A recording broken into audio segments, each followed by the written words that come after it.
My name is David Abrahams. I play several roles that I'll expand on here today. Primarily, my day-to-day work involves running a boutique research and development organisation based in Gosford and in Trondheim in Norway. I advise governments, agencies, corporations and investment committees on technology, and particularly to do with its change elements. And I suppose that's what I will try to address here today. I've written a few notes and all of my technical props, but I do this for a reason. I prefer not actually to speak without all these things looking at me, the blue lights that are looking at us. But to illustrate our dependence on these devices and the knowledge and the disruption that lays on the other side. In 2012, I gave an address to CEDA, the Committee of Economic Development in Australia, together with a fellow called Harrison Young, who was then chairman of the NBN Co, and Andrew Stevens, who was the CEO of IBM Australasia. Those two gentlemen spoke very well about the adoption of technology and the spread of networks around Australia, in fact, around the world. To typify my angle on these things, I titled my talk "The Tyranny of Distance," and in reference to Geoffrey Blainey's 1966 book, "And Is the Tyrant Dead?" Where I attempted to argue that the very forces that have helped shape Australia over the millennia, quite frankly, are they indeed coming to an end really now since the late 60s and moving now into our modern, into our contemporary era? I found a rather compelling case for that. Particularly to do with the arguing on the basis of the movement of ideas. So from an Indigenous historical perspective, I surmise that ideas indeed were moved around the continent and occasionally between continents, between the nations and the cultures, at a rate of decades. Probably best, or perhaps even centuries. So there are notable exchanges of ideas that happened prior to that. The Chinese apparently traded with tribes in the northern Queensland and the Northern Territory, and the Dutch famously in Western Australia. I've even found evidence of some exchange with Japanese down here in Sydney. But the point is, it took some time. It took decades or centuries to exchange these ideas. And settlement quickly changed that to some extent. Most notably in my mind was the exchange of ideas between I'll highlight two individuals, which underscore your theme on diversity. A fellow called Bungaree, who is a famous resident, in fact, of just up around Gosford area, and was adopted by the early governors, namely Phillip, and all the way through to Macquarie, as described as a cultural ambassador, one of the first Indigenous people to learn English. Was a famous mimic around town for all of those years, and in my context, famously travelled with both Governor King to what we now call Brisbane, but more importantly, circumnavigated Australia with Matthew Flinders almost twice in that regard. Bungaree exchanged ideas between the various tribes on the coast. There's evidence to do with the transport of particularly woomera and spear-throwing implements that were moved from one place to the next. My point is that took some time, but it sped up considerably. If I now fast forward through the various ages to 1960s, where the invention of the internet essentially happened in 1969, where a very important thing happened, and that was that the idea of packet switching, that we can take small bits of data, let's call them ideas or parts of ideas, and we can move them through unstructured networks to wherever they need to go.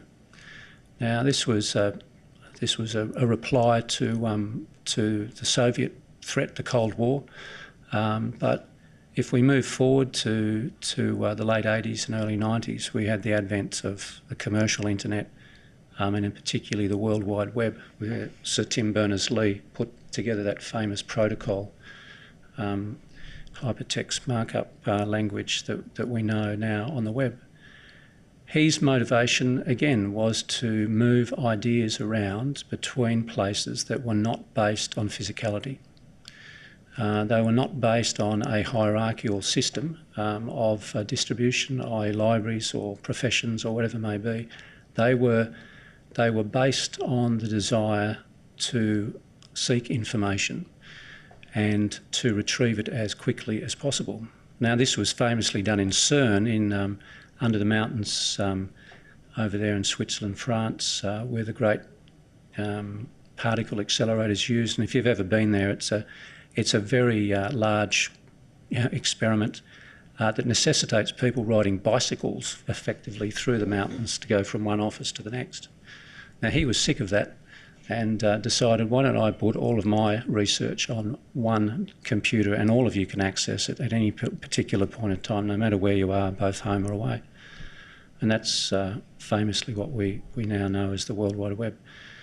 But the point there being that it is a very disruptive idea. It's an extremely disruptive idea because it explodes all of our cultural norms, particularly in professions, where we rely on learning, structured learning, qualifications, the access into various roles and so on, and the guarding of information and the dissemination of it at appropriate times. In fact, our whole civilization arguably is based on that structure. So this whole idea of free flowing of information is arguably very disruptive. And as some early APRANET, the predecessor of the internet designers, said, this internet thing is, I think, is going to be quite big. Wasn't wrong. I think it might be really big. Now, this was all entirely theoretical at the time. 1969, we're talking about moon landings. We're talking about the barricades in France, as it were.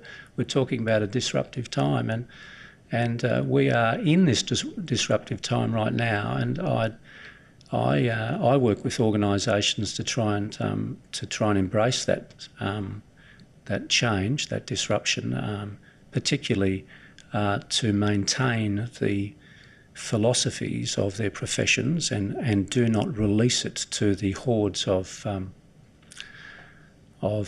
let's, for want of a better word, techno-vandals that wish to come in and reorganise entire communities. Are they the change merchants?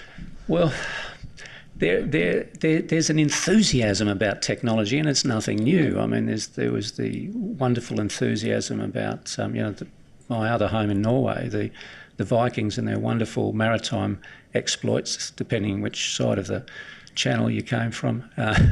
They still see it as trade, frankly, and but they embraced their maritime technology massively, but arguably changed the whole of Northern Europe very substantially, and their particular ideas around warfare also did that. So there is a tendency to embrace this excitement, and I think there's a wiser thing to do is to engage, as you've talked about diversity, a very important role, to engage with that early on so that the change merchants are not locked out and therefore, like Luther, banging on the door and posting things on doors. So you need to embrace that, and I congratulate the previous speaker for suggesting that you need to bring in people outside your codified profession. Can I ask you a few questions, because the topic that you've raised is very interesting. What do you see as the social impact of technology? Well, technology, let's just call it digital technology for want of a discussion. The social impact of it there's two sides of it. One side of it is the negative side of it. We are commodifying everything that we do. That is to say, we're putting those things into those packets that I previously mentioned, and when people want those packets of knowledge, they will go and look for them, and they will go and look for them on a market.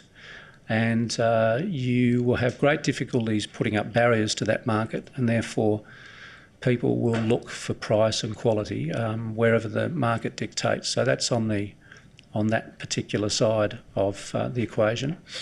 The exciting side of the equation is where you can embrace your humanness, not your commodityness, and realise that, in fact, professions of all sorts, their value will lie in their softer, fuzzy logic, where they can advise and moderate, project manage, where they can, in fact, bring other qualities to the core and arrange this information in something that is more valuable than it was perhaps or would be in a commodity fashion.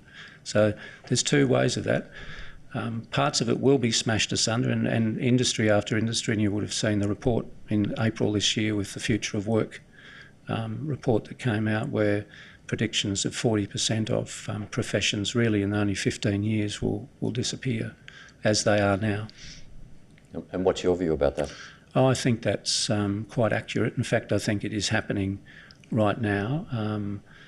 You only have to open up any chapter of the last year or two's public discussion, just to pick something, taxis, for example, accommodation. I mean, these are things that we didn't even think about 10 years ago, whereas now, the largest transport network in the world is now available on mobile phones through Uber and other services. Likewise, the largest accommodation provider in the world through Airbnb doesn't own a particular physical asset, apparently. And yet these things have changed the way we do things. So I think it's exciting, but I think it's going to be very challenging. Therefore, diversity of thought is particularly important. Let me ask you this. What do you see as the impact on regulation as a consequence of these changes? I mean, we've seen what's happened with Uber, and there's been a real catch-up there on the part of governments. Yeah. Is that a sign of the future? I think it will. I think we can either go two ways, really. One way is awfully ugly, where deregulation just rules the roost, and all social convention and otherwise is just thrown out the door. Or we will more appreciate what regulation does for us, much like in the same way as we do independent, inclusive, diverse and strong regulation, not regulation that is obviously there to prop up existing hierarchy or existing industries. But I think the public will look to governance and governments and the legal profession to defend those particular regulations. So there's a great role for it. I think we will have to look at it because the alternative is basically Manila. That's what that is. Manila, as in Philippines. Yes, that's correct. Yeah. David, could I ask you to address the concepts of the value add that professions can provide in terms of the fuzzy logic, I think you said earlier, and then you I think you drew that to a label of diversity of thought. Can I ask you to expand those concepts of the fuzzy logic and diversity of thought? Well, this wonderful thing that the internet does is it connects minds together. And it would appear that we've discovered that there are many more minds than we've previously published. The diversity, and therefore the diversity of thought, is incredibly deep. I think we've only scratched the surface of it. The experiences of a a farmer in outback Queensland at Birdsville, for example, is specialised and at times extremely important, dealing with whatever may be.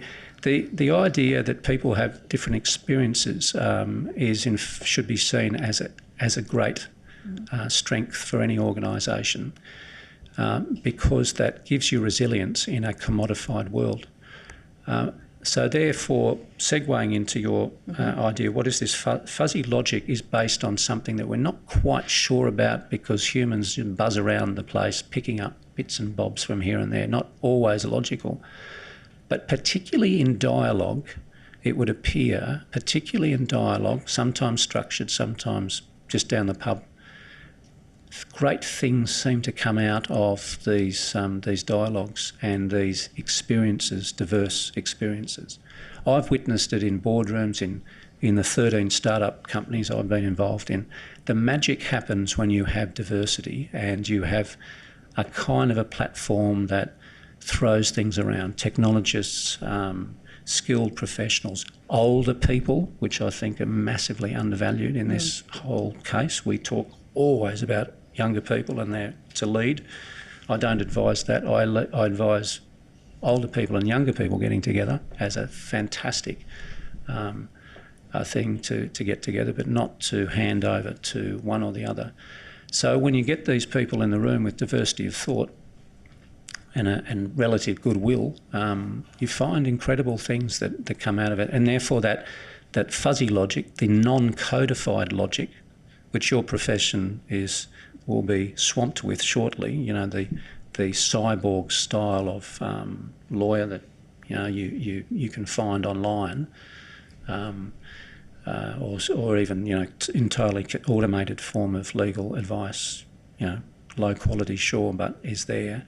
So this idea that you can bring some other things to the table will, I think, probably raise you up past all of this automated, codified, or highly codified automated stuff.